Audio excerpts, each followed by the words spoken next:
ನಮಸ್ಕಾರ ಕರ್ನಾಟಕ, ಎಲ್ಲರೂ ಹೆಂಗಿದ್ದೀರಿ? ಇವತ್ತೊಂದು ಹೊಸ ಎಫರ್ಟು, ಅದೇ ನಾನು ಲಾಸ್ಟ್ ಟೈಮ್ ಹೇಳಿದ್ನಲ್ಲ, ಇದು ಪವರ್ ಗ್ಲಾಸ್ ಅಲ್ಲ, this just U V protection glass ಅಷ್ಟೇ. ಕಂಪ್ಯೂಟರ್ ನೋಡೋದಾಗ್ಲಿ ಅಥವಾ ಟಿ ವಿ ನೋಡೋದು ಅಥವಾ ಹೊರಗಡೆ ಬ್ರೈಟ್ ಲೈಟ್ ನೋಡೋದು ಎಲ್ಲದಕ್ಕೂ ಇವಾಗ ನನಗೆ ಇದ್ರ ಸಹಾಯ ಬೇಕಾಗಿದೆ. ಯಾಕಂದರೆ ಎಡಗಣ್ಣು ಸ್ವಲ್ಪ ಡ್ಯಾಮೇಜ್ ಆಗಿದೆ. ದಯವಿಟ್ಟು ಎಲ್ಲರೂ ಕ್ಷಮೆ ಇರಲಿ. ನೀವೆಲ್ಲರೂ ಕಳಿಸ್ತಾ ಇದ್ದೀರಿ WhatsApp good morning, good night, good evening ಎಲ್ಲ ಬರ್ತಾ ಇದೆ. ನಾನು ಒಬ್ರಿಗಂತೂ ತುಂಬ ನನಗೆ ಬೇಜಾರಾಗೋಯ್ತು. ಪಾಪ ಅವರು ಕೃಷ್ಣರಾಜಪುರಮಲ್ಲಿದ್ದಾರೆ. ಅವರಿಗೆ ಸರ್ ದಯವಿಟ್ಟು ನನಗೆ good morning good night message ಕಳಿಸ್ಬೇಡಿ ಸರ್, ಓದೋಕ್ಕಾಗ್ತಾ ಇಲ್ಲ, ನನಗೆ ಟೈಪ್ ಬೇರೆ ಮಾಡ್ತೀರಾ, ನನಗೆ ಸದ್ಯಕ್ಕೆ ಅದು ಸರಿಯಾಗಿ ಕಾಣಿಸ್ತಾ ಇಲ್ಲ ಅಕ್ಷರಗಳು ಅಂತಂದೆ. ಅವರು ಪಾಪ ತುಂಬ ಬೇಜಾರು ಮಾಡ್ಕೊಂಡ್ಬಿಟ್ರಿ. ಏನು ಮೇಡಮ್ ಈ ಥರ ಹೇಳ್ಬಿಟ್ರಿ, ನನಗೆ ಈ ಥರ ಯಾರೂ ಹೇಳಿರಲಿಲ್ಲ ಅಂತ ನಾ ಹೇಳಿದೆ. ಅದಕ್ಕೆ ಸರ್ ನೀವು ಬೇಕಾದ್ರೆ ಫೋನ್ ಮಾಡಿ, ಫೋನಲ್ಲಿ ಟಚ್ಚಲ್ಲಿರೋಣ, ದಯವಿಟ್ಟು ಕ್ಷಮೆ ಇರಲಿ, ನೀವು ಇದನ್ನ ತಪ್ಪು ತಿಳ್ಕೊಬೇಡಿ. ಯಾಕಂದರೆ ನನಗೆ ಓದೋಕ್ಕಾಗ್ತಾ ಇಲ್ಲ, ಸ್ಕ್ರೀನ್ ನೋಡಬೇಡಿ ಅಂತ ಹೇಳಿದ್ದಾರೆ ಡಾಕ್ಟ್ರು. ಸೊ ಹಂಗಾಗಿ ಅದನ್ನು ನೋಡ್ತಾ ಇಲ್ಲ ನಾನು. ಆದಷ್ಟು ಯು ವಿ ಗ್ಲೇರ್ನೆಲ್ಲ ಪ್ರೊಟೆಕ್ಟ್ ಮಾಡೋದು ಕಮ್ಮಿ ಮಾಡ್ತಾ ಇದ್ದೀನಿ ಅಂತ ಹೇಳಿದೆ ಅವ್ರಿಗೆ. So he has accepted. ಪಾಪ ಅವರು ಭಾಳ ಒಳ್ಳೆ ಮನುಷ್ಯ ಅವರು. ಸೊ ಆಮೇಲೆ ನಿನ್ನೆ ನಾನು ಒಬ್ಬರನ್ನ ಭೇಟಿಯಾಗಿದ್ದೆ. ನೆಕ್ಸ್ಟ್ ವೀಕಲ್ಲಿ ನಾನು ಪರಿಚಯ ಮಾಡಿಸ್ತೀನಿ ಅವ್ರನ್ನ. Such A wonderful name. ನಾನು ಅವರ ಪರ್ಸನ್ನು, ನಾನು ಅವ್ರ ಹೆಸರಿನಿಗೆ ಹೇಳೋದಿಲ್ಲ. ಅವ್ರು ಎಷ್ಟು ಒಳ್ಳೆ ಮನುಷ್ಯ ಅಂತಂದರೆ, ಎಷ್ಟು ವರ್ಷದಿಂದ ಅವರು ಈ ಟ್ರಾನ್ಸ್ಜೆಂಡರ್ಸ್ಗೆ ಅವ್ರಿಗೆ ಸಮಾಜದಲ್ಲಿ ಇರ್ತಕ್ಕಂಥ ಪ್ರಾಬ್ಲಮ್ಸನ್ನು ಎಲ್ಲ ಪುಸ್ತಕದಲ್ಲಿ ರೆಡಿ ಮಾಡ್ಕೊಂಡು ಬರ್ಕೊಂಡ್ಬಿಟ್ಟಿದ್ದಾರೆ. ಇನ್ಕ್ಲೂಡಿಂಗ್ ನ್ಯೂಸ್ ಪೇಪರ್ ಆರ್ಟಿಕಲ್ಸು, ಯಾರ್ಯಾರು ಏನೇನು ಸಮಾಜ ಸುಧಾರಣೆ ಮಾಡ್ತಿದ್ದಾರೆ, ಏನಾಗ್ತಾ ಇದೆ. ಅವ್ರಿಗೆ ದುಡ್ಡು ಬೇಡ ಪಾಪ. ಅವರಿಗೆ ಇರ್ತಕ್ಕಂಥ ಒಂದು ಇನಿಷಿಯೇಟಿವ್ ಅಲ್ಲಿ ಅವರು ಇದೊಂದು ಆಕ್ಟಿವಿಟೀಸ್ನ ಸಮಾಜ ಸುಧಾರಣೆಗೋಸ್ಕರ ತಗೊಂಡು ಇವ್ರಿಗೆ ಈ ಲೈಫನ್ನೆಲ್ಲ ಮೇಲೆತ್ತೋದಕ್ಕೆ ಒಂದು ಪ್ರಯತ್ನ ಪಡ್ತಿದ್ದಾರೆ. ಅವ್ರು ರಿಟೈರ್ಡು ಬ್ಯಾಂಕ್ ಆಫೀಸರ್ ಇದ್ರು ಅವರು.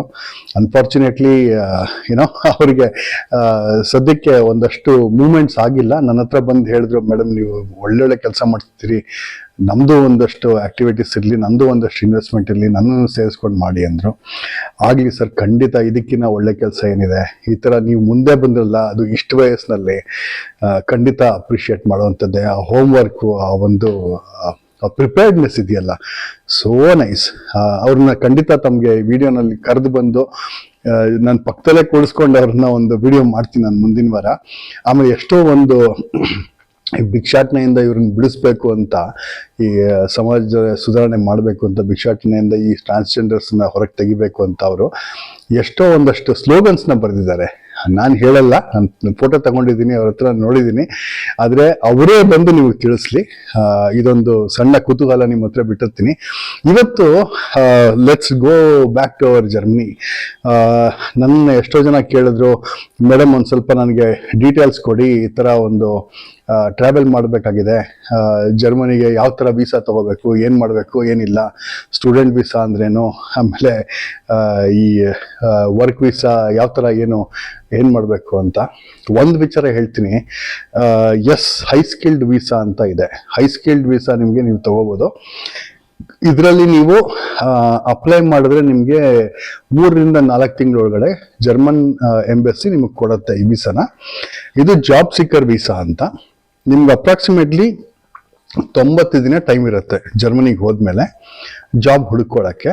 ಆಮೇಲೆ ಈ ಒಂದು ಪ್ರಾಸೆಸಿಂಗ್ ಟೈಮಲ್ಲಿ ಕೂಡ ಇಲ್ಲಿಂದನೂ ನೀವು ಜಾಬ್ಸ್ಗೆ ಅಪ್ಲೈ ಮಾಡ್ಬೋದು. ಇದು ತುಂಬ ಒಂದು ಆಪರ್ಚುನಿಟೀಸ್ ಇರ್ತಕ್ಕಂಥ ವೆಬ್ಸೈಟ್ಸ್ ಇದ್ದಾವೆ. ಆಮೇಲೆ ಸ್ಟಾರ್ಟಪ್ ಜಾಬ್ಸ್ ಜರ್ಮನಿ ಅಂತ, ಅವನು ನನ್ನ ಮನೆಯಲ್ಲೇ ಓದಿದ್ದು ಹುಡುಗ, ಅವನು ಅಶೋಕ್ ದೂದಟ್ ಅಂತ, ಅಹಮದಾಬಾದ್ ಹುಡುಗ. ಅವನು ಸಣ್ಣ ವಯಸ್ಸಿನಿಂದನೂ ಅವನು ನನಗೆ ಗೊತ್ತು. ಅವನು ಬಂದು ನಮ್ಮ ಮನೇಲೆ ಓದ್ದ, ಅಂದರೆ ಜರ್ಮನಿನಲ್ಲಿ, ನಾನು ಇಲ್ಲಿ ಇಂಡಿಯಾದಲ್ಲೆಲ್ಲ, ಜರ್ಮನಿನಲ್ಲೇ ಓದ್ದ. ಈಗ ಮದುವೆ ಆಗಿದ್ದಾನೆ, ತುಂಬ ದೊಡ್ಡ ಬಿಸ್ನೆಸ್ ಮ್ಯಾನ್ ಆಗಿಬಿಟ್ಟಿದ್ದಾನೆ, ಬರ್ಲಿನಲ್ಲಿದ್ದಾನೆ ಅವನು. ಸೊ ಆ ಹುಡುಗ ನನಗೆ ತುಂಬ ಚೆನ್ನಾಗಿ ಗೊತ್ತು. ಸೊ ಹಾಗಾಗಿ ಸ್ಟಾರ್ಟಪ್ ಜಾಬ್ಸು ಅದೆಲ್ಲ ನೋಡಿ, ಅದರಲ್ಲೆಲ್ಲ ತುಂಬ ಆಪರ್ಚುನಿಟೀಸ್ ಸಿಗುತ್ತೆ ನಿಮಗೆ. ಡೈರೆಕ್ಟಾಗಿ ಅಪ್ಲೈ ಮಾಡ್ಬೋದು. ಜರ್ಮನಿನಲ್ಲಿ ಹೆಚ್ಚಾಗಿ ಸ್ಟಾರ್ಟ್ಅಪ್ ಇದೆ ಅಂತಂದ್ರೆ ನಿಮಗೆ ಬರ್ಲಿನ್ ಜಾಗದಲ್ಲಿ ಸಿಗುತ್ತೆ. ಇಲ್ಲ ಅಂತಂದ್ರೆ ಡುಸೆಲ್ಡಾರ್ಫ್, ಕೊಲೋನು, ಡಾಟ್ಮಂಡ್, ಆಮೇಲೆ ಈ ನಾರ್ದರ್ನ್ ವೆಸ್ಟ್ಫಾಲನ್ ಅಂತ ಕರೀತಾರೆ, NRW ರೀಜನ್ ಅಂತ, ಅಲ್ಲಿ ಸಿಗುತ್ತೆ ನಿಮಗೆ. ಹ್ಯಾಂಬರ್ಗ್ ಅಲ್ಲಿ ಅಷ್ಟಿಲ್ಲ, ಬಟ್ ಇದೆ, ಸ್ಟಾರ್ಟ್ಅಪ್ಸ್ ಎಲ್ಲ ನಡೀತಾ ಇದೆ, ಅಲ್ಲಿ ಚೆನ್ನಾಗಿದೆ. ಆಮೇಲೆ ಇದರಲ್ಲಿ ನಿಮಗೆ ಒಳ್ಳೊಳ್ಳೆ ಮೂವ್ಮೆಂಟ್ ನಿಮಗೆ ಸಿಗಬೇಕು ಅಂತಂದ್ರೆ ಫ್ರಾಂಕ್ಫರ್ಟ್, NRW ಈ ರೀಜನ್ ಅಲ್ಲಿ ನಿಮಗೆ ಒಳ್ಳೊಳ್ಳೆ ಆಪರ್ಚುನಿಟಿ ಸಿಗುತ್ತೆ. ಈ ವೀಸಾ ತಗೋಬೇಕಾದ್ರೆ ನನ್ನ ಪ್ರಕಾರ ನೀವು A1 ಕೋರ್ಸ್ ಅಟ್ಲೀಸ್ಟ್ ನೀವು ಕಂಪ್ಲೀಟ್ ಮಾಡಬೇಕಾಗತ್ತೆ. ಆ A1 ಕೋರ್ಸ್ ನಾನು ಸಜೆಸ್ಟ್ ಮಾಡೋದೇನಂತಂದ್ರೆ ದಯವಿಟ್ಟು ಈ ಗೋತೆ ಇನ್ಸ್ಟಿಟ್ಯೂಟ್ ಅಂತ ಇದೆ, ಅಂದ್ರೆ ಈ ಬೆಂಗಳೂರಿನಲ್ಲಿ ಇರ್ತಕ್ಕಂಥ ಮ್ಯಾಕ್ಸ್ ಮುಲ್ಲರ್ ಭವನ್, ಅಲ್ಲಿಗೆ ಹೋಗಿ, ಇಲ್ಲ ಬೇರೆ ಯಾರನ್ನ ಜರ್ಮನ್ ಹೇಳ್ಕೊಡ್ತೀನಿ ಅಂತಂದ್ರೆ ಅವ್ರ ಹತ್ರ ಕಲ್ತ್ಕೊಳ್ಳಿ, ನನ್ನ ಹತ್ರ ಬರಬೇಡಿ ದಯವಿಟ್ಟು. ನನಗೆ ಬರುತ್ತೆ, ನಾನು ತುಂಬಾ ಪ್ರೊಫಿಷಿಯನ್ಸಿ ಇದೆ ನನಗೆ ಜರ್ಮನ್. ನಾನು ಇವಾಗ ಕನ್ನಡ ಹೆಂಗ್ ಮಾತಾಡ್ತಿದ್ದೀನಿ ಅದೇ ತರ ಜರ್ಮನ್ ಕೂಡ ಮಾತಾಡ್ತೀನಿ, ಇಂಗ್ಲಿಷು ಮಾತಾಡ್ತೀನಿ, ಫ್ರೆಂಚು ಮಾತಾಡ್ತೀನಿ, ಅದೇ ತರ ತಮಿಳು, ತೆಲುಗು, ಹಿಂದಿ ಎಲ್ಲ ಇದೆ. ನನ್ನ ಪ್ರೊಫಿಷಿಯನ್ಸಿ ತುಂಬಾ ಚೆನ್ನಾಗಿದೆ. ಆದರೆ ನನ್ನ ರಿಕ್ವೆಸ್ಟ್ ಏನಂತಂದ್ರೆ ದಯವಿಟ್ಟು A1 ಸರ್ಟಿಫಿಕೇಶನ್ ನೀವು ತಗೊಳ್ಳಿ. A1 ಸರ್ಟಿಫಿಕೇಶನ್ ಇದ್ದರೆ ನಿಮಗೆ ವೀಸಾ ಇನ್ನೊಂದು ಸ್ವಲ್ಪ ಫಾಸ್ಟ್ ಆಗಿ ಕೆಲಸ ಆಗುತ್ತೆ. ಅಟ್ಲೀಸ್ಟ್ ಒಂದು ಬೇಸಿಕಲ್ಲಿ ಜರ್ಮನ್ ಅಲ್ಲಿ ಹಲೋ ಅಂತ ಹೇಳೋದನ್ನ ಬರ್ಲಿ ಅದು ನಿಮ್ಮಲ್ಲಿ. ಒಂದಷ್ಟು ಟ್ರಾನ್ಸಾಕ್ಷನಲ್ ಟಿಕೆಟ್ ಹೆಂಗ್ ತಗೋಬೇಕು, ನನ್ನ ಲೈಫ್ ಹೆಂಗ್ ನಡ್ಸ್ಕೋಬೇಕು, ಅಟ್ಲೀಸ್ಟ್ ಅವ್ರು ಎಂಪ್ಲಾಯ್ಮೆಂಟ್ ಕಾಂಟ್ರಾಕ್ಟ್ ಕೊಟ್ರೆ ಎಂಪ್ಲಾಯ್ಮೆಂಟ್ ಕಾಂಟ್ರಾಕ್ಟ್ ಓದ್ಲಿಕ್ಕೆ ನಿಮ್ಗೆ ಒಂದು ಸ್ವಲ್ಪ ಬೇಸಿಕ್ ಜರ್ಮನ್ ಸ್ಕಿಲ್ ಇದ್ರೆ ನಿಮ್ಗೆ ಅನುಕೂಲ ಆಗತ್ತೆ. ಇಷ್ಟು ಹೇಳ್ತೀನಿ. ಆಮೇಲೆ ಜರ್ಮನಿನಲ್ಲಿ ಇವಾಗ ಜಾಬ್ಸ್ ಇದೆಯಾ? ನಾನು ಲಾಸ್ಟ್ ವಿಡಿಯೋದಲ್ಲಿ ಹೇಳ್ದಂಗೆ ಜರ್ಮನಿ ಬಗ್ಗೆ ಅಷ್ಟು ಆಪರ್ಚುನಿಟೀಸ್ ಇಲ್ಲ, ಅಷ್ಟು ಆಪರ್ಚುನಿಟೀಸ್ ಬರ್ತಾ ಇಲ್ಲ. ಇರೋರು ಜರ್ಮನಿ ಬಿಟ್ಬಿಟ್ಟು ಹೋಗ್ತಾ ಇದ್ದಾರೆ. ಯಾಕೆ ಅಂತಂದರೆ ನಿಮ್ಗೆ ಆವಾಗಲೇ ಹೇಳಿದೆ, ನಿಮಗೆ high cost of living, high standard of living ಆಗ್ಬಿಟ್ಟಿದೆ. ಆಮೇಲೆ ನಿಮಗೆ ಗ್ರಾಸರೀಸ್ಗೆ ಅಟ್ಲೀಸ್ಟ್ ಒಂದು 100-120 ಯೂರೋನ ಬೇಕಾಗುತ್ತೆ ವಾರಕ್ಕೆ. ಓಕೆ, ಅದು 100-120 ಯೂರೋ ಅಂತಂದ್ರೆ ಆಲ್ಮೋಸ್ಟ್ ಒಂದು 10,000 ರೂಪಾಯಿವರೆಗೂ ವಾರಕ್ಕೆ ಬೇಕಾಗಿರುತ್ತೆ ನಿಮಗೆ. Depends on the family consumption, everything, ಎಲ್ಲ ಪ್ರೈಸಸ್ ಎಲ್ಲ ಮೇಲೆ ಹೋಗ್ಬಿಟ್ಟಿದೆ. ಆಮೇಲೆ ಟ್ರಾನ್ಸ್ಪೋರ್ಟೇಷನ್ ಅಷ್ಟೇ, ಇಟ್ ಇಸ್ ನಾಟ್ ಚೀಪ್. ನೀವು ಅದನ್ನ ಒಂದು ಸಿಟಿಲಿ ಇರ್ತೀನಿ ಅಂತಂದ್ರೂ ಆ ಟ್ರಾನ್ಸ್ಪೋರ್ಟೇಷನ್ ಕಾಸ್ಟು ತುಂಬಾ ಜಾಸ್ತಿ ಇರುತ್ತೆ. ಆಲ್ಮೋಸ್ಟ್ ಅದು ಒಂದು 100 ಯೂರೋವರೆಗೂ ಬಂದ್ಬಿಡುತ್ತೆ ನಿಮಗೆ. ಆಮೇಲೆ ನಿಮಗೆ ಬಟ್ಟೆ ಅಲ್ಲಿ ಇದೆ, ಪ್ರೀಮಾರ್ಕ್ ಅಂತ ಸಿಗುತ್ತೆ, ಇಲ್ಲಿಂದು ಝೂಡಿಯೋ ಅಂತ ಸಿಗುತ್ತಲ್ಲ, ಸೇಮ್ ಕಾಪಿ ಪೇಸ್ಟ್ ಪ್ರೀಮಾರ್ಕ್ ಅಂತ ಇದೆ ಅಲ್ಲಿ. ಆಮೇಲೆ C&A ಅಂತ ಸಿಗುತ್ತೆ. ನಮ್ಮವರೆಲ್ಲ ಅಲ್ಲಿಗೆ ಹೋಗಿ ತಗೊಳ್ಳೋದು ಹೆಚ್ಚಾಗಿ. ಇಲ್ಲ ಒಂದು ಸ್ವಲ್ಪ ಸ್ಟ್ಯಾಂಡರ್ಡ್ ತುಂಬಾ ಚೆನ್ನಾಗಿದೆ, ನಾನು ಸಂಬಳ ಸ್ವಲ್ಪ ಜೋರಾಗಿ ನೋಡ್ತಾ ನಾನು ಯಾತಕ್ಕೆ ಅಂತ ಚೀಪ್ ಅಂಗಡಿಗೆ ಹೋಗ್ಲಿ, ಫೈನ್.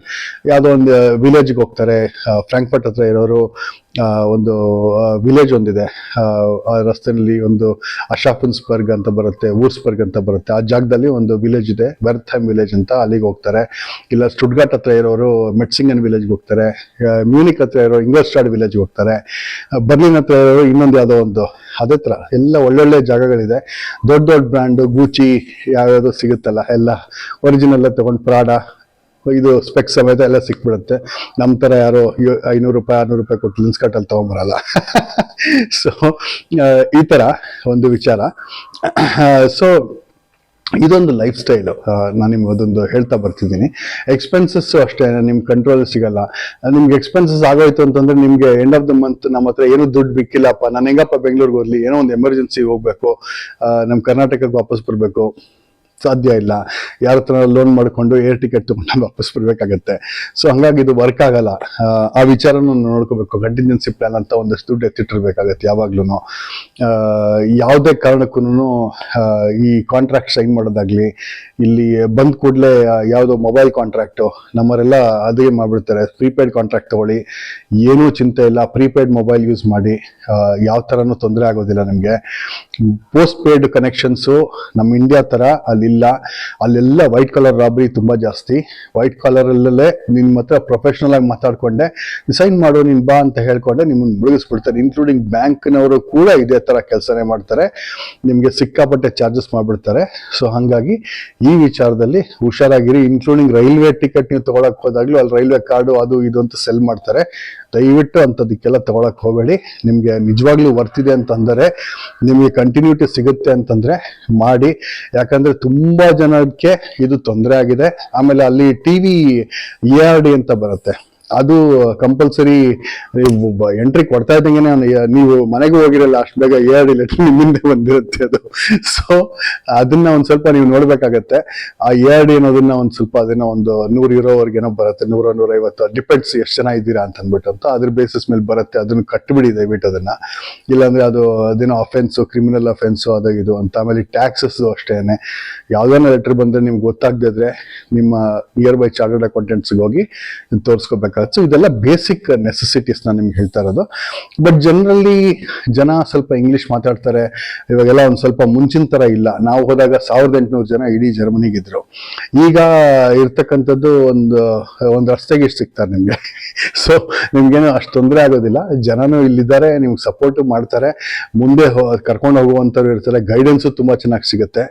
ಇದೆಲ್ಲ ಇಟ್ಕೊಳ್ಳಿ. ಸೊ ಇದು A1 ಸರ್ಟಿಫಿಕೇಶನ್ ಮಾಡ್ಕೊಂಡಾದ್ಮೇಲೆ ಜಾಬ್ ಸಿಕ್ಕರ್ ವೀಸಾ ಅಪ್ಲೈ ಮಾಡಿ ಅಲ್ಲಿಗೆ ಹೋಗಿ, ಅಥವಾ ಹೋಗಕ್ ಮುಂಚೆನೆ ನೀವೆಲ್ಲದನ್ನು ಈ ತರ ಒಂದು ಪ್ರಿಪೇರ್ಡ್ನೆಸ್ ಇಟ್ಕೊಂಡು ಯಾವ ಸಿಟಿಗೆ ಹೋಗ್ಬೇಕು, ಎಲ್ಲಿ ಜಾಬ್ ತಗೋಬೇಕು, ಏನ್ ಬೇಕು. ಇಂಡಿಯನ್ ಕಮ್ಯುನಿಟಿ ಇದೆ, Indian community in Frankfurt, Indian community Berlin. Facebook ಹೋಗ್ಬಿಟ್ರೆ ಅಂತೂ ನಿಮ್ಗೆ ಬುದ್ಧಕ್ಕೆ ಸಿಗುತ್ತೆ. ಮ್ಯೂನಿಕ್, ಅದು ಇದು ಕನ್ನಡ ಬಳಗ ನೋಡ್ಕೊಳ್ಳಿ. ಕನ್ನಡ ಬಳಗ 8, 10, 15, 20. ಯಾಕಪ್ಪ ನಮ್ಮ ಕನ್ನಡಿಗದವ್ರು ಏನೋ ಒಬ್ಬೊಬ್ರಿಗೂ ಇನ್ನೊಬ್ರು ಕೈ ಹಿಡ್ಕೊಳ್ಳೋದಿಲ್ಲ, ಬರೀ ಜಗಳ ಮಾಡೋದೇ ಇದೆ ಆಗೋಗ್ಬಿಟ್ಟಿದೆ. ಆದ್ರೂ ಇರ್ಲಿ, ಅದೊಂದು ಸ್ವಲ್ಪ ನೀವು ನೋಡಿ ಯಾವ ಕನ್ನಡ ಬಳಗ ಅಂತ ನೀವೇ ಡಿಸೈಡ್ ಮಾಡ್ಕೊಳ್ಳಿ. ಯಾಕಂದ್ರೆ ಒಳಗೊಂದು ಕನ್ನಡ ಬಳಗನೂ ಸಿಗುತ್ತೆ ಅಲ್ಲಿ. ಸೊ ಹಂಗಾಗಿ ಅದನ್ನ ವಿಚಾರ ಮಾಡ್ಕೊಂಡು ಒಬ್ಬೊಬ್ಬರನ್ನು, ಅಲ್ಲಿ ಅವರು ದೊಡ್ಡರಿದ್ದಾರೆ, ಇವರು ಪ್ರೆಸಿಡೆಂಟ್ ಆಗಿದ್ದಾರೆ, ಯಾರು ದೊಡ್ಡವರಿಲ್ಲ, ಅಲ್ಲಿ ಏನೂ ಮಾಡಕ್ ಆಗಿಲ್ಲ, ಆಗೋದು ಇಲ್ಲ ಅಲ್ಲಿ ಫಸ್ಟ್ ಆಫ್ ಆಲ್. ಸೊ ಈ ವಿಚಾರನ ಸ್ವಲ್ಪ ನಿಮ್ಮ ಮನಸ್ಸಿನಲ್ಲಿ ಇಟ್ಕೊಂಡು, you are not a big person. ಅದು ಒಂದು ನಿಮ್ಮ ಹತ್ರ ಯಾರೇ ಹೋಗ್ಬೇಕಂತಂದ್ರು ಅವ್ರಿಗೆ ಅದೊಂದು ಮನವರಿಕೆ ಇರಲಿ, ನಾವು ದೊಡ್ಡ ಮನುಷ್ಯರು ಅಲ್ಲ, ಆ ದೇಶಕ್ಕೆ ನಾವು ಹೋಗ್ತಾ ಇದ್ದೀವಿ. ಅವ್ರಿಗೆ ಸ್ಕಿಲ್ ಇಲ್ಲ ಅಂತಲ್ಲ, ಅಲ್ಲಿ ನಾವು ಕೆಲಸ ಹುಡ್ಕೊಂಡು ಹೋಗ್ತಾ ಇದ್ದೀವಿ, ಇಲ್ಲಿ ಚೇಂಜ್ ಮಾಡ್ಲಿಕ್ಕೆ ಹೋಗ್ತಾ ಇದೀವಿ ಅಂತ. ಸೊ ಇಲ್ಲಿ ಕೆಲಸ ಹುಡುಕ್ಬೇಕು ಅಂತಂದ್ರೆ ಇಲ್ಲಿ ತುಂಬಾ ಇದೆ. ಬಟ್ ಎನಿವೆ ಅಲ್ಲಿಗೆ ಹೋಗ್ಬೇಕು ಮಾಡ್ಬೇಕು ಅಂತಂದ್ರೆ ಅದ್ ಮಾಡ್ಲಿ. ನನ್ಗೆ ಇನ್ನೊಬ್ರು ಕಮೆಂಟ್ ಮಾಡಿದ್ರು, ನಾನು ಓದಿ ನಗ್ತಾ ಇದ್ದೆ. ಲಿಟ್ರಲಿ ಅವ್ರು ಹೇಳಿದ್ ಖಂಡಿತ ಸತ್ಯ. 85 ಲಕ್ಷನೋ 1 ಕೋಟಿನೋ ಖರ್ಚಾಗತ್ತೆ ಒಂದು ಎಜುಕೇಶನ್ ಮುಗಿಸೋ ಹೊತ್ತಿಗೆ ಅಲ್ಲಿ, ಇನ್ಕ್ಲೂಡಿಂಗ್ ಲಿವಿಂಗ್ ಎಕ್ಸ್ಪೆನ್ಸಸ್, ಬಾಡಿಗೆ, ಅದು ಇದು ಎಲ್ಲ ಸೇರ್ಕೊಂಡು ಪಾಪ ಎಷ್ಟು ಕಷ್ಟ. ಅದನ್ನ ಲೋನ್ ಆಗೋ ಇನ್ನೇನೋ ಮಾಡಿ ಅವರ ಒಂದು ಲೈಫ್ ಟೈಮ್ ಅರ್ನಿಂಗ್, ಅವ್ರ ತಂದೆದ್ದೋ ತಾಯಿದೋ ಯಾರೋ ಒಬ್ಬರದ್ದು ರಿಲೇಟಿವ್ಸ್ ತಗೊಂಡು ಯೂಸ್ ಮಾಡಿರ್ತಾರೆ. ಜಾಬ್ ಸಿಗಲ್ಲ. ಆ ಜಾಬ್ ಸಿಗದೆ ಇರೋವಾಗ ನೀವು ಇಂಡಿಯಾಗೆ ವಾಪಸ್ ಬರ್ಬೇಕಾಗತ್ತೆ. ವಾಪಸ್ ಬಂದಾಗ ಏನಾಯ್ತು, ನಿಮ್ಮಲ್ಲಿಗೆ ಇಲ್ಲಿ ಸಂಬಳ ಸಿಕ್ಕಲ್ಲ. ಇಲ್ಲಿ ನಿಮ್ಗೆ ಗೊತ್ತಿದೆ, ನೀವು ಜರ್ಮನಿಲನ ಓದಿ, ಆಸ್ಟ್ರೇಲಿಯಾನ ಓದಿ, ಇನ್ನೆಲ್ಲನ ಓದಿ, ಎಲ್ಲಾನು ಒಂದೇ ನಮ್ಮ ದೇಶದಲ್ಲಿ. ಸೊ ಇಲ್ಲಿ ಯಾರು ರೆಸ್ಪೆಕ್ಟ್ ಕೊಡಲ್ಲ. ಒಂದು 15,000 20,000 ಕೊಡ್ತೀನಿ, ಬಾರಪ್ಪ ಇಲ್ಲಿ ಕೆಲಸ ಮಾಡು ಅಂತಾರೆ. ಇಂಥದ್ದೊಂದು ಆಕ್ಟಿವಿಟಿಗೆ ನಾವು ರೆಡಿ ಆಗಿದ್ದರೆ ಈ ವೆಂಚರ್ನ ನಾವು ಮಾಡ್ಬೋದು. ಇಲ್ಲೇನೆ ರಾಜಾರೋಷವಾಗಿ ಚೆನ್ನಾಗಿ ಮಾಲಲ್ಲಿ ಅಲ್ಲಿ ಇಲ್ಲಿ ತಿರ್ಕೊಂಡು, ಗರ್ಲ್ ಫ್ರೆಂಡ್ ಬಾಯ್ ಫ್ರೆಂಡ್ ಜೊತೆ ಸಿನಿಮಾ ನೋಡ್ಕೊಂಡು, ದಟ್ಸ್ ಎ ಲವ್ಲಿ ಲೈಫ್. ಇದನ್ನ ನಮ್ಮ ಸ್ಟೂಡೆಂಟ್ನವ್ರು ಆದಷ್ಟು ಎಂಜಾಯ್ ಮಾಡಿ. ನಿಜವಾಗ್ಲೂ ನಿಮ್ಗೆ ಆಪರ್ಚುನಿಟಿ ಸಿಕ್ತು, ನಿಮ್ಗೆ ಒಂದು ಲೈಫ್ ಸಿಕ್ತು ಅಂದ್ರೆ ನೀವು ಅದು ಪಾರ್ಟ್ ಟೈಮ್ ಅಲ್ಲಿ ನೀವು ಎಜುಕೇಶನ್ ಮಾಡಿ. ಈಗ ನೋಡಿ, ನಾನು PhD ಹಂಗೆ ಮಾಡಿದ್ದು. ಸೊ ನಾನು ಪಾರ್ಟ್ ಟೈಮ್ ಅಲ್ಲಿ ಮಾಡಿದೆ. ಆಮೇಲೆ ಇದು ನನ್ನ block chain technologies, London school of economics and political science ಅಲ್ಲಿ ಕೂಡ ನಾನು ಪಾರ್ಟ್ ಟೈಮ್ ಮನೇಲಿ ಕೂತ್ಕೊಂಡು ಮಾಡಿದೆ. ನಾನು ಓಡಾಡೋದು 2-3 ಸಲ ಇತ್ತು, ಬಟ್ ಮನೇಲಿ ಕೂತ್ಕೊಂಡೇ ಮಾಡಿದ್ದು, ಎಲ್ಲೂ ಹೋಗ್ಲಿಲ್ಲ. ಸೊ ಈ ವಿಚಾರದಲ್ಲಿ ನೀವು ಇದನ್ನ ರೆಡಿಯಾಗಿ ನಿಮ್ಮನ್ನು ನೀವು ಇದನ್ನ ಕರೆಕ್ಟ್ ತಗೊಳ್ಳಿ ಅಂತ ನನ್ನ ಒಂದು ಆಸೆ. ಈ ಒಂದು ಟಿಪ್ಸ್ ಮುಖಾಂತರ ಈ ವಿಡಿಯೋಲ್ಲಿ ಎಂಡ್ ಮಾಡ್ತೀನಿ. ಮತ್ತೆ ಇನ್ನೊಂದಷ್ಟು ವಿಡಿಯೋ ಸಿಗ್ತೀನಿ. ನಮಸ್ಕಾರ.